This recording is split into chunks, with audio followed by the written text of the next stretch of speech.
On this episode of any Who Dem. means.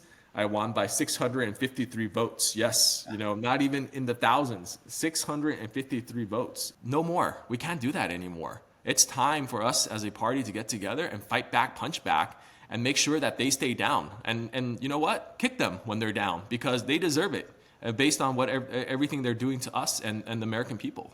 Does this signify a shift in the approach of democratic politics in the future? All right, so for both of you, obviously you're both freshmen this time around, serving in Congress, Trump administration, dealing with all this chaos. Derek, is this what you expected going in to this session? Yeah, I don't think any of us expected this coming in, right? It's just beyond chaos. I think seeing how polarized and divided we are as a nation work its way up all the way to the Capitol, and seeing that with our fellow members, or at least this is my perspective, of course, it was something that I did not expect. It's been so partisan that nothing's getting done, and that's the sad part. Yeah. Gil, you served in the first Trump administration, or under the first Trump administration. What have been the major differences between then and now for you? Well, the thing is, I think last time he had some sane people around him, right, that would kind of step in and tell him, no, you can't do that, no, you can't do that. Like, I think we know now, right, the first term, Stephen Miller was pushing him to send out troops after the George Floyd riots were happening and everything. But, General Milley, other people were able to talk him out of it and talk him down. Nobody's there to talk him down anymore, right? It's just a bunch of yes people, people that are there just to do whatever he wants and to do his will. And I think that's really kind of been the biggest difference right there, is that, and to be honest, right, I don't think they really care if they get anything done or not. It's all about giving Trump more power to allow him to do what he wants to do than it is about passing laws. Yeah, and on that note, it's extended to people beyond the administration now, and we're seeing that particularly with Texas. I want to get both of your thoughts on the situation that's unfolding there, and then obviously the response that's prompted from Governor Gavin Newsom. Starting with Derek. What I see happening in Texas is just a blatant power grab by not just the Texas governor, but the president of the United States, who initiated all of this. Redrawing lines mid-decade in order to gain a few more seats is nothing but a power grab. And when people say, hey, we shouldn't be doing this, or we shouldn't lower ourselves to the level that they're playing at, I disagree with that. I think when they've changed the rules, and they've changed how the game is played, and if we're not willing to play on that same level, we're always going to lose as Democrats.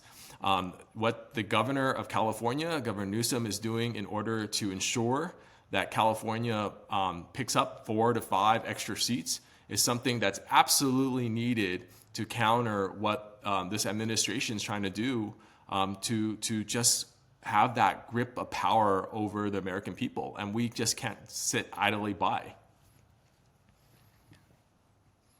Yeah, Damon, you know I love my movie references. And there's a movie, Mississippi Burning, right, where they're talking about segregation in the South. And, it's William Dafoe and Gene Hackman acting it out. And William Dafoe's like, you're bringing us down into the sewer.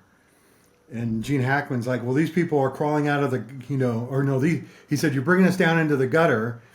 And Gene Hackman's response is, well, these people are climbing out of the sewer. Maybe the gutter's where we need to be. We have to fight them at their level. Donald Trump knows his policies are not popular. They are worried about 2026 and losing power. And so they are trying to manipulate and change the rules in order to hold on to it. And, we have to take action where action, fight action with action, right? We cannot just stand by and cross our fingers and hope for the best. We have to fight back. Yeah.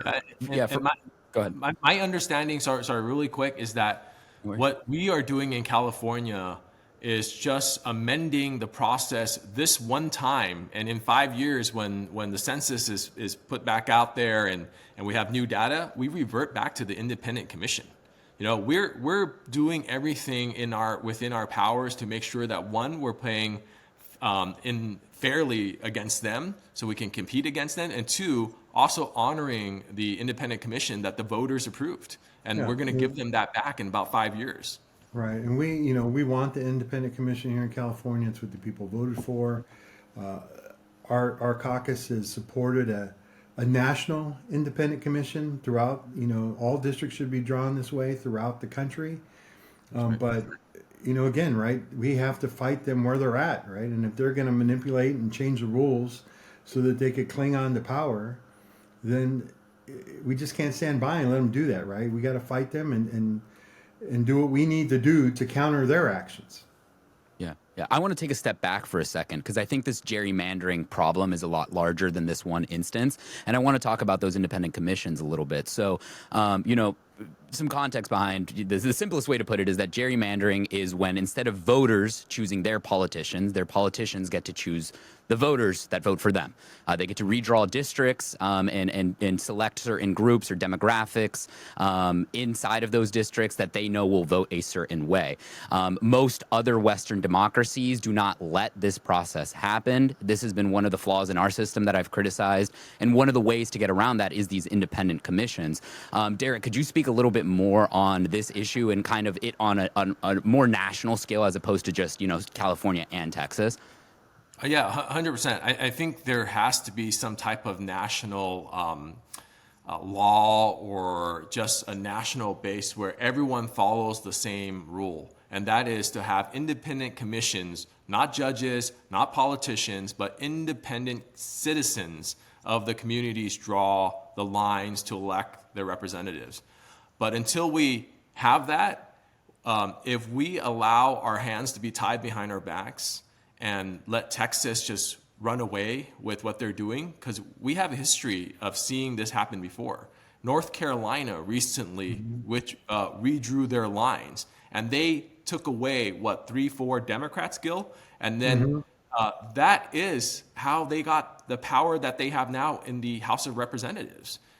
Essentially, they know they're going to lose this midterm. So Trump is stacking the deck to make sure that Texas picks up another 5 seats so that he can remain, in power through the House, and they can enact all their chaotic agenda. Yeah. Yeah, most of the states that are using independent commissions are Democratic states. They're blue states, and it is the Republicans, the red states, that are the ones that are still, letting their state legislators draw it up, letting their governor draw it up. And the playing field isn't level, right? Florida kind of gerrymandered their districts the last time too, right? To kind of take out some seats and make some more more Republican that played an advantage to them. And so, I think we need to say enough is enough. And right now we need to counter that and kind of keep working towards hopefully getting that national independent commission to where each state will have a commission to kind of draw up their districts, and so that we can have a fair, level playing field. Yeah. Out of curiosity, could either of you speak on how the independent commission in California operates? Is it consist of citizens? How are people selected for that? If either of you would happen to know. Well, it is. There is a process, right? You have to apply for it, and you are supposed to be, if you've held an elected office in the past, I think that disqualifies you.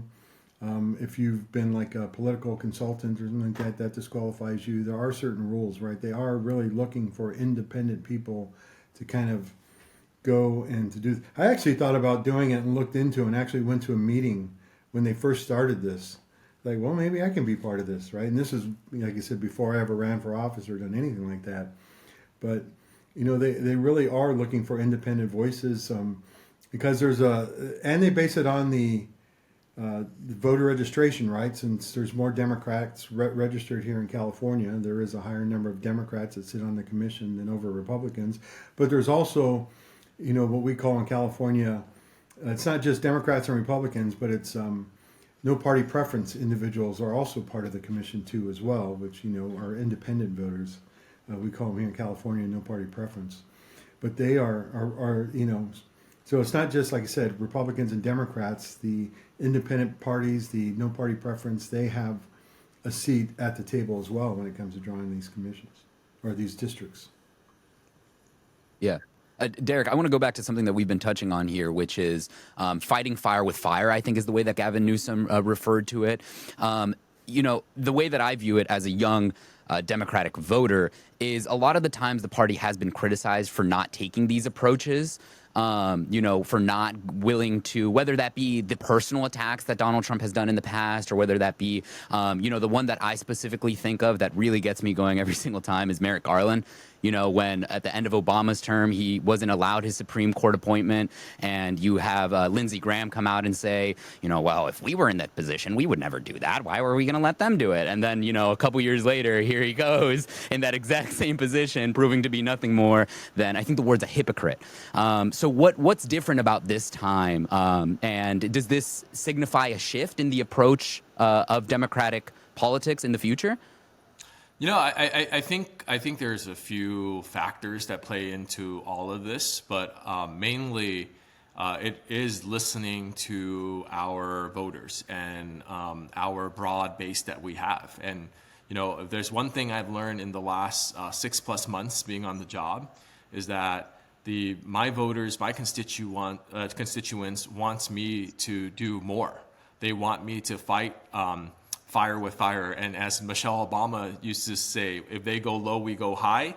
My voters want me that if they go low, we go lower. Because at the end of the day, what we need to care about is winning. What's at stake is democracy. What's at stake is the institutions that protect everyday Americans that are being destroyed by this administration. And if we're not willing to win, then we don't want this enough. And that's what I'm hearing from my voters. So I think that is a major factor that I've been seeing around the Democratic Party, is how much drive and fire our base has when it comes to something like this. The other thing is just, how long are we going to just sit idly by and let them continue to stack the deck against us? As we try to be like the party with like the higher morals and character, and we are, without a doubt. But when they keep cheating to win, and we look the other way and let them do this to us, no more. We can't do that anymore. It's time for us as a party to get together and fight back, punch back, and make sure that they stay down. And you know what? Kick them when they're down, because they deserve it, based on everything they're doing to us and the American people. Yeah, I like that. One analogy that I've heard is, if you're playing a soccer game and the other team starts picking up the ball with their hands and you just keep playing with your feet, you can keep the integrity of the game, but we all know you're going to lose it. It's not gonna go too well. Gil, I wanted to ask you about specifically Texas Democrats. I don't know if you've been following the story, but man, if you're talking about fighting, these are some fighters that we have in Texas. No, this is the second time they did this. I think it was 2021 or earlier, but they had left, right? And they right now they left because they're in Texas. They need a quorum. They need to have a certain amount of people, of individuals there in the state house in order to be able to vote on laws, to go into action. But by the Democrats leaving, they can't get to that quorum. Now you got Greg Abbott. They're threatening them to throw him in jail, that he's going to kick him out of office, which he doesn't have the power to do. And they're saying that could, that would kind of even prolong it even longer, right? Because he would have to take him to court and do this. The governor just can't say, okay, you're gone now, you're out of office. But they are fighting back there, and they are kind of doing what they need to do in order to stop the process. And I hope they can hold it out. And look, I would love for them to come to California if they're looking for some, we got a couple spare bedrooms over here. We could kind of fit some, we could maybe sit 3 or 4 into the room there. Derek Tran, I know, is already offered to pick up a couple bar tabs too if they make it out here. Dinner, Gil, dinner. Let's, Dinner too. But it is great. Now I will say this, right? The thing people got to understand is that you know we're probably going to hear from people. Well, why isn't the House of Representatives doing that too? Why don't you all just leave until they can't have a quorum? It's different rules, right? We are always kind of under the assumption that we are in a quorum. So even if there's 5 people there, then that is it's just assumed we're in a quorum, and you could go on with the votes anyway. Yeah. Off of that, does the majority? Sorry, this is super nerdy, but like, does the majority then change? Like, if there's only 5 representatives there, do you just need 3 of the 4 or 3 of the 5 then in that case? Well, no, because they still control they would still be in control like of the seat there, right? I see. So they would kind of oversee that and everything, but they would never kind of allow it to kind of be there, right? I guess in an area where they could give us the power or take it over, right? So I see. But it is again, right? We don't, we can't just leave and assume like, okay, everything's going to stop because Democrats aren't here in the House of Representatives. It doesn't work that way for us like it does in Texas. But, I applaud them, the state legislators, the Democratic ones in Texas, for taking off and doing what they can to fight back and to stop this, this steal. Yeah. It's good. It's good trouble, right? And it's good trouble that we all need to be getting into, especially given the dire circumstances that we are in now, because of this administration, because of the Republicans.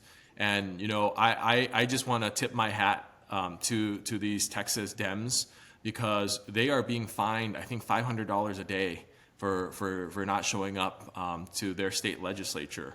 And showing up to work because they're trying to fight back. They're away from their families. And I have 3 young kids. I can't even imagine, spending days, weeks on end, not knowing when I can come back to see my family, So I tip my hat to them. I thank them for being our heroes and putting up the fight that we need them to do.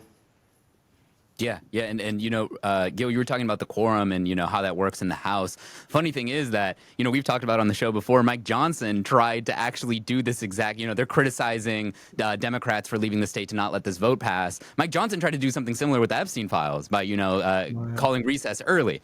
But, on this Texas matter, we have some people leaving Texas, and then we have some other people entering Texas. I don't know if you guys have been following this story, but Ghislaine Maxwell was recently moved from her facility in Florida to a facility in Texas following a 2-day interview with Trump's former attorney, personal attorney, and not like 20 years ago, literally this past year, he was Trump's attorney, Todd Blanche. Have you guys been following this story? What are the developments that you guys have been keeping track of? Derek, we'll start with you. Yeah, no, look, I think it's utterly not surprising that you see her being moved to a lighter, softer type of minimal security prison, right? I think there's deals being had by this administration and her, and trying to get her to change her story. You see the Republicans not allowing the Epstein files to be released, and on the way that they're claiming that they want clarity and they want the American people to see what's going on. Yet their actions, like always, does not consist of making sure that we get the truth. And that's all we want. We just want the truth and what's going on. The deal with the swap of prisons is just another way to tempt her into changing her story. That's my belief, or a way to get her to give up some of her, the rights that she used to have in order to appease Trump, right? That's and I'm not in these meetings, so I have no idea, and I don't get any briefings, but the American people, they need to see this for what it is. It's just pure corruption and bribery, and that's what they're doing to try to get her to change her story. Look, they must think we are really damn stupid to think that somehow like they're going to give her clemency, he's going to pardon her or do something for her, let her out early, for her changing her story, and somehow it's going to be like, oh, well, that it wasn't a tit for tat, right? That that somehow that's just nobody's going to make that assumption or put those two things together. God, it's just sometimes they're just so stupid. Just Yeah. like it's like idiots. Like, how can they think that nobody would kind of put these things together and realize that oh, we're giving her this favor or we're doing this for her so that we can get her to say what we want. It's just nuts that they think the American people are that stupid. Yeah, for me, I think it comes down to like perspective bias. I think that they're that stupid and they're like, I would believe this, so everyone else must also fall into believing this. And there's this recent picture. I don't know if you guys have seen this. I haven't seen it getting that much attention in the media, but I'd love to share this with both of you.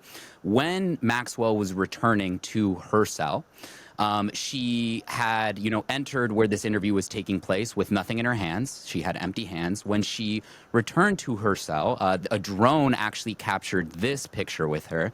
And I want to get your thoughts. This is a box of files that she is seemingly returning with after having met with, again, Donald Trump's personal attorney. I can't stress this enough. This was Donald Trump's personal attorney, Todd Blanche, who met with her over the course of 2 days. She returns with these files. Obviously, these are speculations, but I am going to say what people are speculating, which is that these files contain information that is going to essentially clear Trump's name and throw political rivals under the bus. Derek, what do you say to those accusations? What do you think of this picture just in general? Yeah, look, I mean, I hate speculating as a lawyer, right? But when you look at like the totality of the evidence, right? You look at Trump's lawyer, personal lawyer, just a year and a half ago, going in to negotiate this new deal that she might be having for her to maybe recant her stories. And now you see the MAGA side and the Republicans trying to paint her as some type of victim. You know where this is going. This is going towards some type of pardon so that she can really clear Trump of any type of wrongdoing and any strong relationship that he might have had with Epstein. Not legal analysis, just my perception here, and I'm not providing any type of legal advice or anything like that in this podcast. Yeah. Well, I'm not a judge, but I'd say she's pretty guilty as well. So let's go to go with this. What do you think about this situation? I mean, I'm not a lawyer, but I don't like speculating either. But the crazy thing is, I don't think she's that stupid, right? So I don't think she knows who she's dealing with. She knows, I think, she can't trust Donald Trump. So I don't think she's going to give anything up until she has something first, right? Either in writing or that they let her out before she comes and says anything. But the thing is too, right? But that's the bait. That's the bait, though, Gil. Like they're baiting her with, like, now you go to this camp. You're in this camp now, as opposed to this prison. Yeah, I know. But I think she knows too, right? That that guy can't be trusted, and if I go and change my story now, there's no guarantee that he's going to let me out, right? So, my thing is too, right, is I think she's kind of maintained her innocence this whole time, that none of this happened. And I think if she comes out and says, like, Donald Trump wasn't involved in this, and in a way she's having to admit her guilt, that, okay, yeah, other people were doing it, but not Donald Trump. And now it's like, okay, oh, so you were doing the sex trafficking, you were doing this, and you were doing everything else, manipulating these young women. So in a way, she's going to be admitting her guilt, which she's always denied, in order to protect him. And I don't know if she wants to do that. Yeah, well, going back to this facility, this minimum security facility, I like it being described as a camp because, frankly, obviously being in prison, having your freedom taken away is no small thing. But, I mean, they have yoga sessions. They have Pilates. This is very different than the facility that she was at before. Yeah, no. Camp is actually in the name of this new facility. So it is. Okay. Wow. Well, that makes it a little bit worse. But I wanted to also go to this, perspective that Ghislaine is going to want to get something. Recently, Michael Wolff, who is one of these reporters that has sat down with Epstein in the past and has hours and hours of interviews with him on tape that have not been released to the public, came out and said something interesting that I would love to get both of your takes on. Essentially, he said during one of his sessions with Jeffrey Epstein and Donald Trump. First, he leads this story with an interview that he has with Donald Trump where he talks about the possibility of Donald Trump having murdered Jeffrey Epstein. And, Donald Trump responds that, he didn't have him killed, but there's a lot of people who wanted him dead, which sounds very suspicious to me. But then he transitions to this interview that he has with Epstein. And the quote that stuck with me, and I'm paraphrasing here, but Michael Wolff says that he was speaking to Epstein, and he's essentially asking Epstein, you have these Polaroid pictures of Donald Trump with, younger girls on his lap. They're pointing to a stain that he has on his pants. Again, these are reports from Michael Wolff. He asks him, why do you not just come out with these stories? And Michael Wolff essentially says that Jeffrey Epstein told him, I may be a pervert, but I'm not an idiot. And he goes on to essentially say that Donald Trump is one of these people that doesn't have a moral compass. He will do whatever he needs to do to continue to win. What do you guys think about this situation? And this, I consider it a bombshell that hasn't been really, talked about a whole lot. I don't even know where to start with that. Look, I think when you look at Trump's track record and you see how he lost re-election the first time, and then January 6th happened, right? You know that this man is capable of many things, and having a moral compass is not one of them.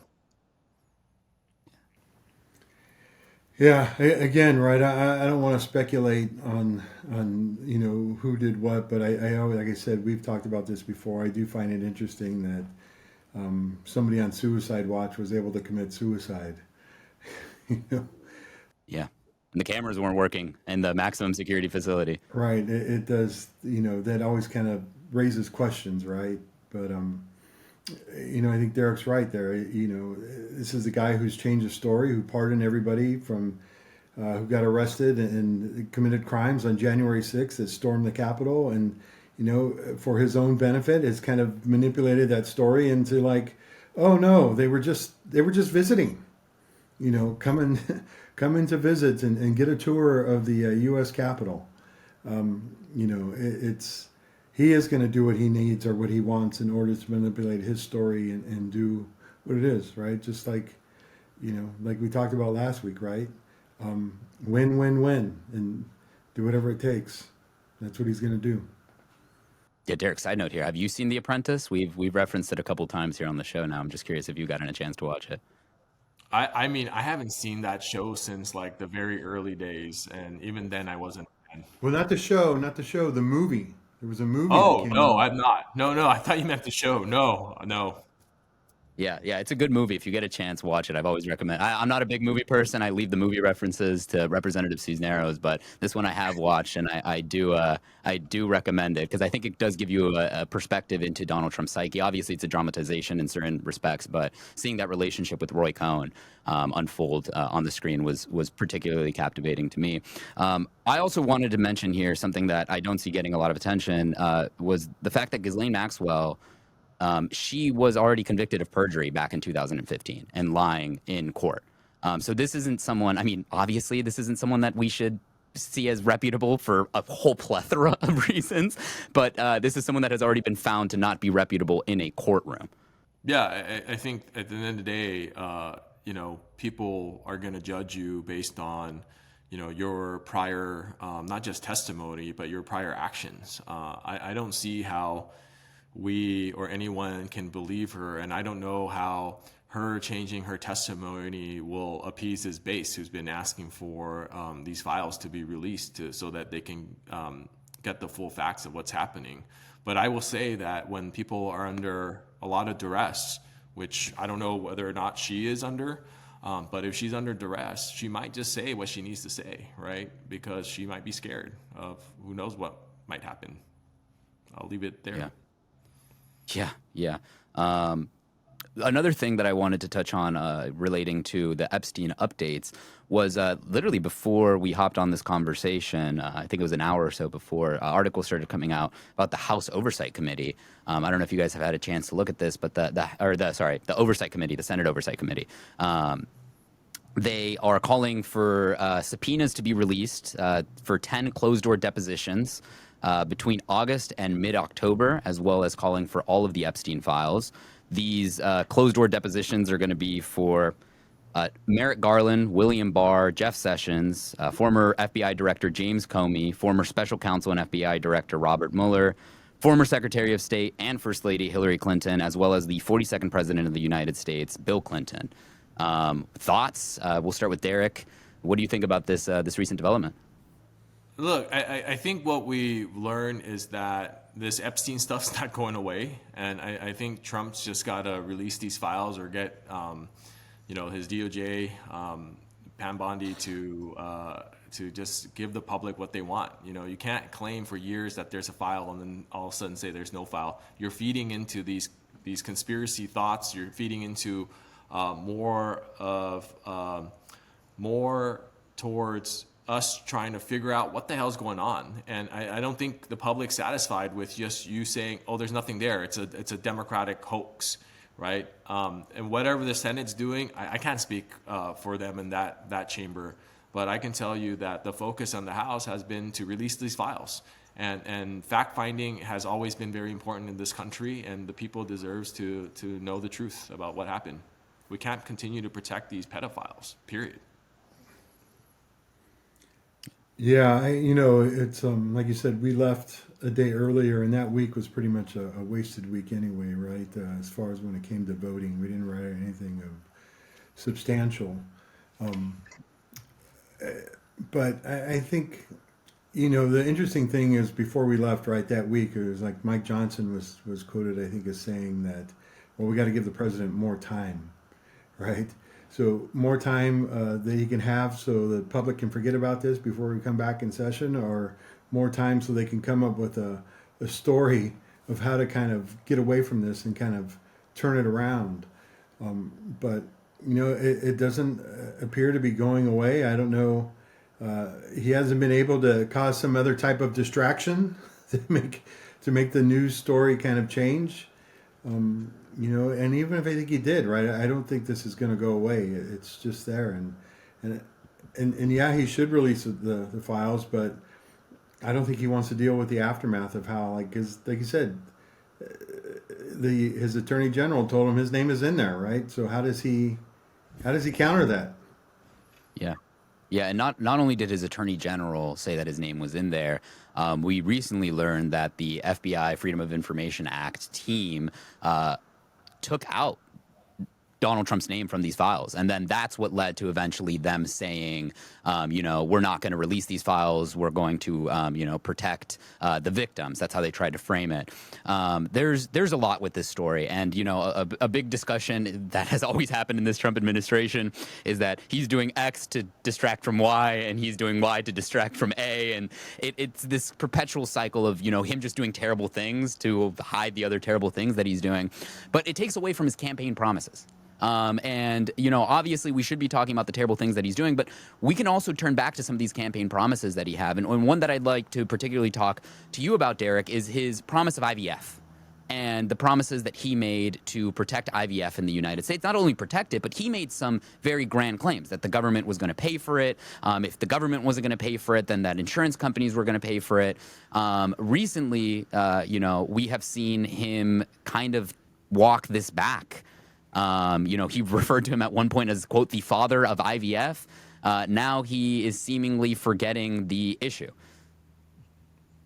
Yeah, I don't think we should be surprised by any of this, right? If there's one thing we learned from his first administration and this first 6 months of him being in office is that you can't trust the man. And what he says and what he does are two different things. I think at the end of the day, for this president and his family, it's about grifting. It's about, this is, in my opinion, this administration will go down as one of the most corrupt administration in American history. You see this with the planes that he's accepting, or plane for now, one singular, and the fact that corporations are paying these hefty sponsorship to parties and military parades just to have access to him, just to be on his good side. How on earth did we end up here? Regardless if it's his promise to give everyone free IVF that needs it, or his promise to lowering grocery prices and fixing the economy, or ending the wars. Within whatever days that he's going to get into the presidential office, all these wars were going to stop and cease. It's not happened because he doesn't care. And I think that is the stark reminder that we have to continue to tell our communities about what this man has done for us, which is nothing other than making life worse for us, right? And every day, like what you said, it's a shiny new object. Look over here, it's Epstein files. Look over here, it's ICE agents kidnapping people on the streets. Look over here, I'm deploying thousands of troops into California for what? For no reason other than to waste our money. And this is what this administration is good at, is corruption and just making sure that we cannot focus on a single issue, because they're breaking everything in this country. Yeah, like we talked about Damian before too, right? He hasn't really done anything that he said he was going to do. He hasn't kept any of his promises, but he's going to keep claiming victory. He's going to, like, he talks about how this has been the greatest 6 months, in the history of any president, right? But because that's what he does, right? He's gonna keep claiming victory, no matter how bad it becomes before the American people, no matter how high healthcare costs go, no matter how high the cost of gas and eggs go. He's going to keep lying because that's what he does, right? And he needs, for his own kind of self-need or whatever, to tell those lies so that he can feel like he is doing and accomplishing something. Yeah. He went on CNBC, I think it was yesterday or the day before, and he was talking about how he has a 70% approval ratings, and then the host is like, "No, you have 30% approval ratings," and he's like, "Those polls are fake. Those are fake polls. Don't listen to those polls." It's crazy. It's crazy to watch him lie to himself. The crazy thing, right, that happened last Friday, right, and the job numbers came out, and they said there was only 70,000 jobs created. He fired the person for basically telling the truth. I mean, the numbers don't lie. The numbers are what they are.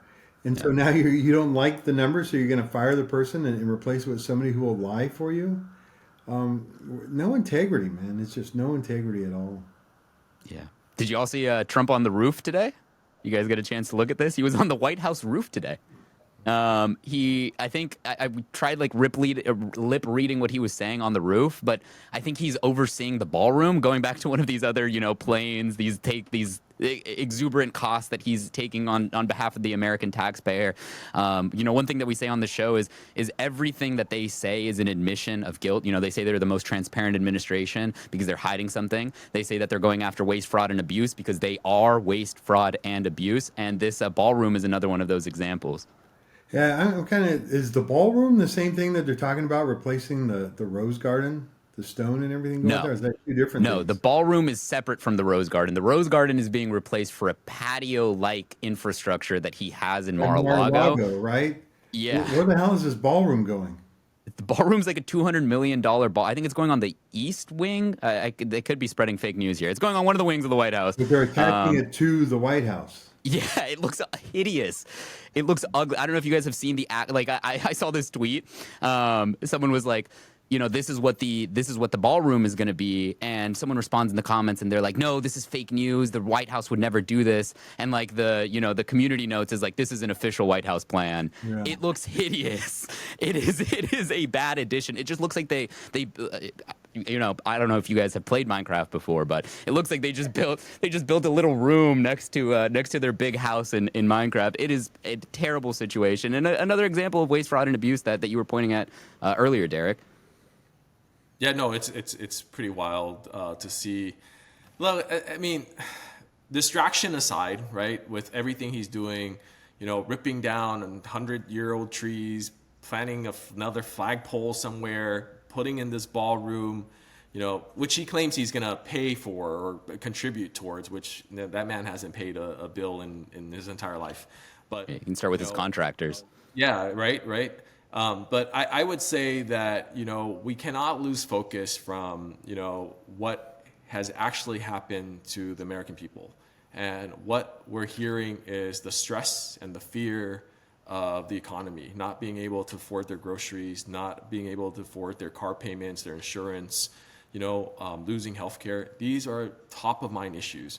Like I try not to engage too much into all these talks about ballrooms and flagpoles and the crazy waste, fraud, and abuse, but just rather focusing everything on what he's doing to us. And truly, it's us that's going to bear the brunt of all of these policies that this administration is pushing down on us. And it's going to hurt, and it's going to hurt bad. And I'm just constantly I'm like the bearer of bad news when I go back in my community. They're like, you're never smiling, you're never happy.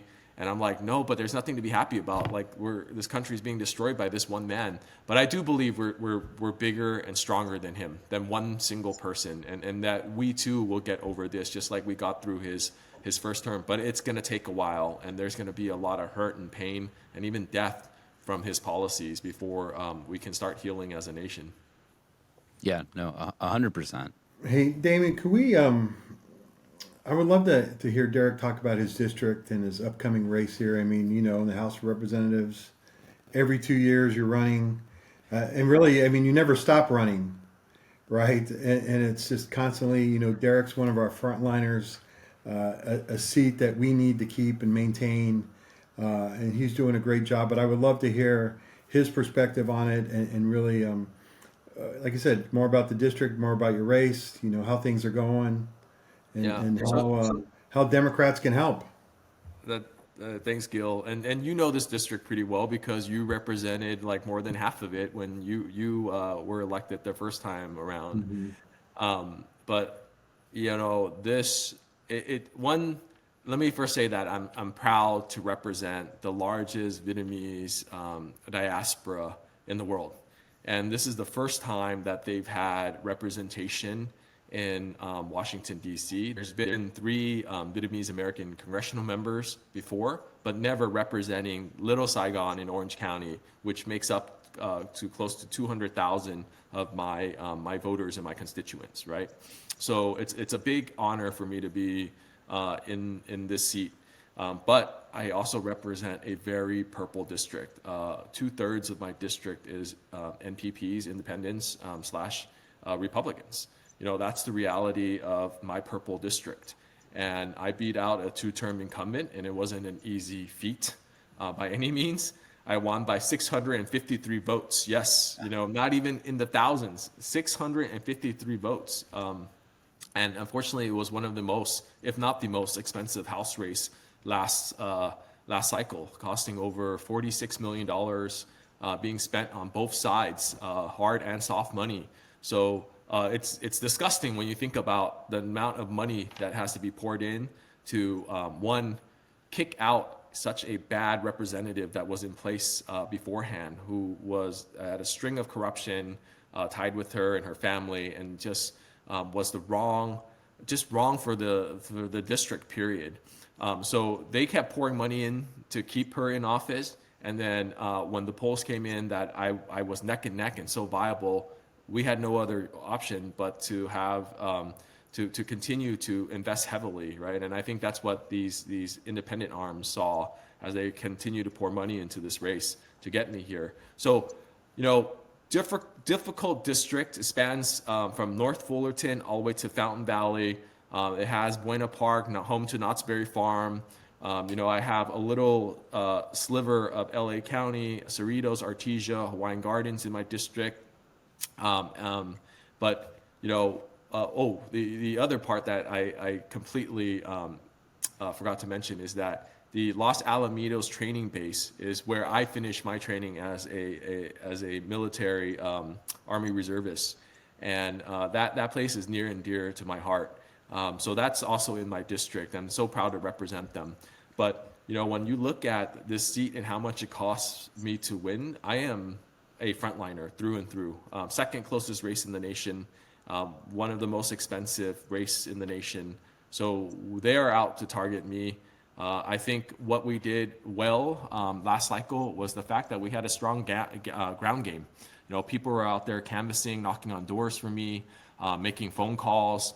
All of those things matter. And when you look at the number I won by, 100%, we know it's through knocking on doors and making phone calls and talking to people. So that's what it's going to take this next time around as well. And unfortunately, it's probably going to take, money, because these elections aren't won by, the person's personality. I wish it was, because I would have won easily. But, joking. Look, I am honored to be here, and I'm in such a difficult seat, but it's also, I wouldn't be anywhere else, if you know what I mean. Like, given the circumstances and how dire the whole situation is with our democracy and this administration, I feel privileged to be on the front lines fighting against this administration with Gil and with all my Democratic colleagues, because if it's not this, then I would just be practicing law, wondering what else I can do to help save democracy. But in this instance, I have the ability to use my position and my soapbox to really counter against this regime that we're seeing from Trump. Yeah. Yeah, let me start by saying I love the name of all of these different places in California. I'm from Georgia, Forsyth County, Georgia. We just have like boring names, like named after people. You guys have the prettiest names for different areas in California. I've always noticed anytime that we have someone on here talking about it. And I want to talk about this election a little bit more because this was a really close election. I want to get into your mindset a little bit before, deciding to run. How did you come to that decision? Obviously having, your parents come from an immigrant background. One project that we're working on here at the Ox Institute is highlighting immigrant stories. And one of these stories for a project that we're working on is going to focus on someone that came to the United States and then entered public service. Obviously, your situation is a little bit different. You were born in Los Angeles, but talk to me about making that decision and the impact that having an immigrant background plays in making that decision. Yeah, no, I think there's always been this deep desire within me to serve, right? And I came from being the son of refugees, the son of immigrants. And when Saigon fell in '75, I'm Vietnamese American. My parents had no other choice but to flee and leave communist Vietnam. Otherwise, you would be jailed. You would be, you have no rights whatsoever in a communist government. So when my father decided to leave after the fall, it's a very sad story that is not really talked enough about in my family because it brings such pain. But his first family, he lost his wife and 4 children as boat people trying to get out of Vietnam. He survived. My 3 half-sisters survived. And then he met my mom still in Vietnam and then made that journey again, obviously successfully. But they were in the refugee camp for close to a year in Indonesia, waiting for the U.S. to let them in. And I tell this story, and it's very true, that when Canada and Australia and Switzerland opened their borders, my parents said, no, we want to come to America. We want that American dream. I can say that because I have first cousins in Canada, in Australia, and in Switzerland, where my uncle, my aunts, they all took that first opportunity to get out of the refugee camps.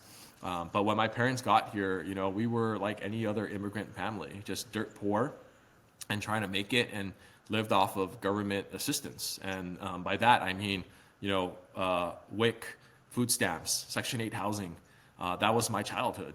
And I only knew that, and I knew that really at a young age that this government is unlike any other government in the world. And I was so proud to be an American that when I turned 18, I was still in high school. I just, went to the recruiter's office in El Monte, and then I enlisted.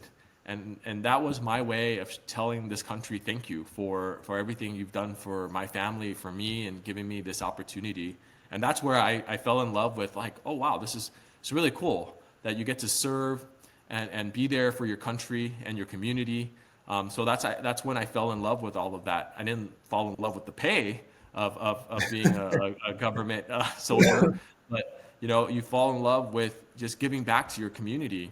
And even when I was in private practice, I always found time to be part of my community as a Kiwanian, as a Rotarian, doing community service projects, because that's where I felt the most whole and continuing to give others that same opportunity that I had. So when this chance for me to run came up, this opportunity came up, I saw it as a way, like, mind you, I've never ran for office my entire life, right? This is the first seat that I ran for and I won. So I had no idea what I was getting myself into. And when I talked to my wife about it, she's like, yeah, you can run one time, get this out of your system, and then go back to practicing law. We had no idea that when I announced and I was able to really coalesce my community behind my campaign as the first Vietnamese American to represent such a large Vietnamese diaspora, there was Tran voters. There were independents who came out. There were Democrats. Vietnamese community is very conservative. There were Democrat Vietnamese that came out of the woodwork and be like, I'm proud to be a Democrat and sharing this with everyone because of you, Derek. And I see that as a true honor for me to be here. But the path wasn't easy. The path was obviously very expensive, and it was definitely one of the hardest things I've ever done in my entire life, and it continues to be one of the hardest things. And Gil can attest, having young children, being away from them is heartbreaking, right? I'm in DC Monday to Thursday, and I'm missing open houses with my kids. I'm missing performances that my kids are in because I'm serving our country. So that part of it is very hard for me. The traveling obviously is physically demanding, but when I think about what I said earlier, this fight that we're in, this is probably one of the most pivotal fights that this country is ever going to have to make sure that we have institutions and a democracy, institutions that protect people, and a democracy that allows our voices to be respected and heard. So yeah, I'm here, tired as all hell, but ready to always continue to fight with my good colleagues like Gil. Time for a quick message from our sponsors. This episode of Who Dem is brought to you by Elect Dems Now. We all know that podcasts are the future. They give us the chance to connect with our elected officials like never before. That's why Elect Dems Now is committed to helping voters engage with the people who represent us. Supporting organizations that bring us closer to our elected officials is crucial to advancing and advocating for the change we want to see. Whether it's $5 or $50, every donation to Elect Dems Now helps shape our future and ensures a country we can all be proud of. Your support sends a clear message to candidates and elected officials. Connecting with you means connecting with America. To contribute and make a difference, visit electdemsnow.org today. Your donation helps build a world where we are all connected. Paid for by Elect Dems Now, electdemsnow.org, not authorized by any candidate or candidates committee. Yeah, look, there's nothing glamorous about this job, right? You get this nice kind of office there, and you kind of look inside the chamber, and it looks really cool. But that's pretty much where it ends. The travel is not good, right? The separation from family is not good. There really is a commitment to do this, right? And Derek, like you said, right, is a great individual who has made that commitment, right? Because he wants to serve, right? And that is just as almost as important to him as his family is.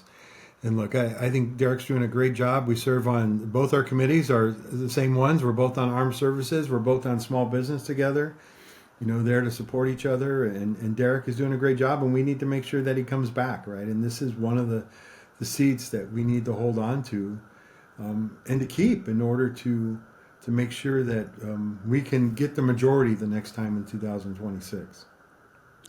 Yeah, and you guys also played in the congressional baseball game together. I don't know if you remember this, Derek, but at one point in the game, I go over to you and I'm like, Derek, you gotta go on the podcast, man. And you just hit me with the thumbs up. I don't know if that inclined you to do it, but yeah. No, I think look, I first of all, I'll correct the record. I got to pinch run once during that game, but I guess I took the field. I took the field, so that counts.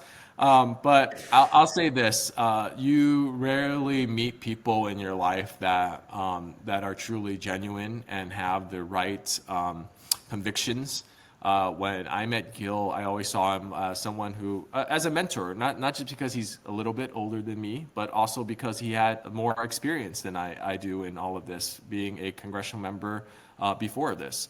So I would pick his brain, and I would get his advice on certain things, and I always respected him. And when he told me about this podcast, there was no hesitation, there was no checking with staff. I said, I'm in, and I'm glad. You're doing what you need to do, Gil, and I thank you for that. And Damian, appreciate you hosting and getting us on this channel so we can, just be heard.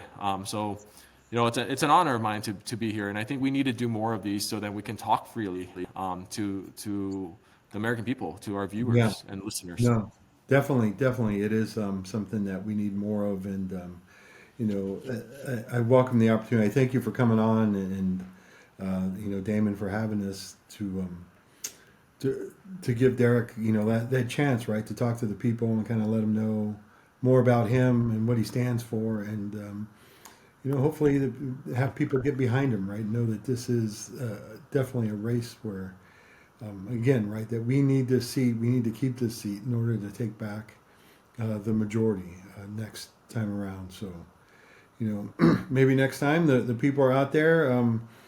Maybe give a little less to AOC and give a little more to Derek Tran.